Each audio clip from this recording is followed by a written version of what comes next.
Hello students, welcome to e-learning classes of PN Amerse High School. We will continue with our chapter number 2, whole numbers. Let us move to our next topic, properties of whole number. The properties of whole numbers are based on arithmetic operations such as addition, subtraction, division and multiplication. Two whole numbers if added or multiplied will give a whole number itself. Subtraction of two whole numbers may not result in whole numbers, that is, it can be an integer too. Also, division of two whole numbers result in getting a fraction in some case. Now let us see some more properties. The very first property is closure property.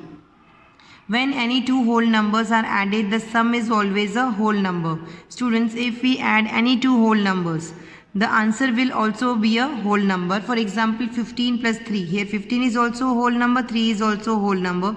If we add them, we will get the answer as 18, which is also a whole number. Next is when any two whole numbers are multiplied, the product is always a whole number. So students, if we multiply any two whole numbers, then the answer, that is the product, will always be a whole number. For example, 15 multiplied by 2.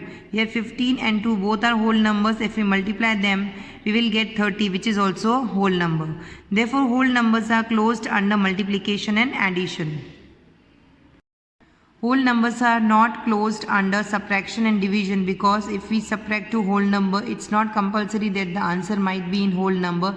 It may be in the form of integer, and we can't divide two whole numbers and get the answer in the form of whole number, because we may get an answer which is in the form of fraction.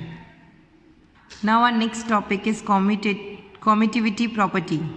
Two whole numbers are added in any order give the same sum. Students, here what is given in this property is that when we add two whole numbers in any order, the answer will be same. For example, 6 and 7 both are whole number. If we add 6 plus 7, or we change the order and write 7 plus 6, then also in both the cases the answer will be same, that is 13. Next, two whole numbers multiplied in any order give the same product. Here if we multiply two whole numbers, we will get the same answer in any order. For example, if 12 and 2 both are whole numbers, if we multiply 12 by 2, or we change the order and write here as 2 multiplied by 12, in both the case the answer will be same, that is 24. Whole numbers are commutative under addition and multiplication. Whole numbers are not commutative under subtraction and division. Now our next property is associativity property, or we can say associative property. When whole numbers are added as a set, they can be grouped in any order and the result will be same. Here more than two whole numbers are if added as a set in any order, the result will be same. For example, if in the bracket first we add 3 plus 5 and then we add plus 4, means 3 plus 5 is 8, then 8 plus 4 will be 12, and if we change the order and in the place of 3 plus 5 we add 5 plus 4 first and then we add this to 3, then also the answer will be same, that is 12.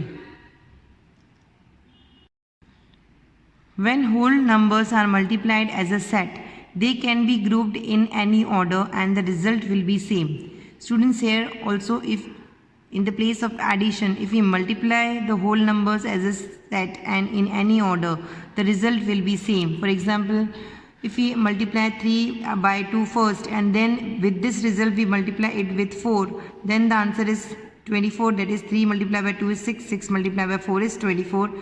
Or if we multiply 2 and 4 first and then we multiply it with 3, that is 4 2 is 8, 8 plus 3, 8 multiplied by 3 is 24, then also answer will be same.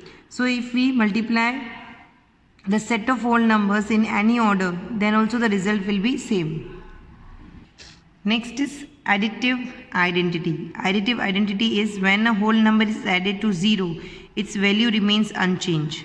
For example, 8 plus 0 is equals to 8. If any whole number is added with 0, its value will be same. This is additive identity.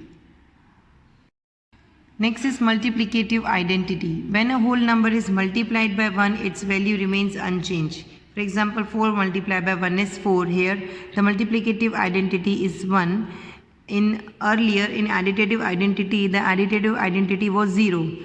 Here, the multiplicative identity is 1. If we multiply any whole number with 1, we will get the same answer. Next is distributive property. Multiplying the sum of two or more whole numbers by a number will give the same result as multiplying each number individually by the number and then adding the products. Students, I will explain you this property with the help of an example. Here, the question given is 4 multiplied by in the bracket 7 plus 3. Now, this sum can be solved in two ways. First, we can multiply this 4 with both the numbers separately. That is 4 multiplied by 7. Then we will place this sign plus and then 4 multiplied by 3 we will write here. So 4 multiplied by 7 is 28 and 4 multiplied by 3 is 12. If we add 28 and 12 we will get 40. Or in other way is that if we add this 7 plus 3 we will get 10. And then if this 10 is multiplied with 4, then 10 4 is 40. Then also the answer will remain same. So multiplying the sum of any two whole numbers by the numbers will give the same result as by multiplying each number individually by the number and then adding the products together. So students, with this we end our today's video and will continue with our chapter in the next video. Thank you.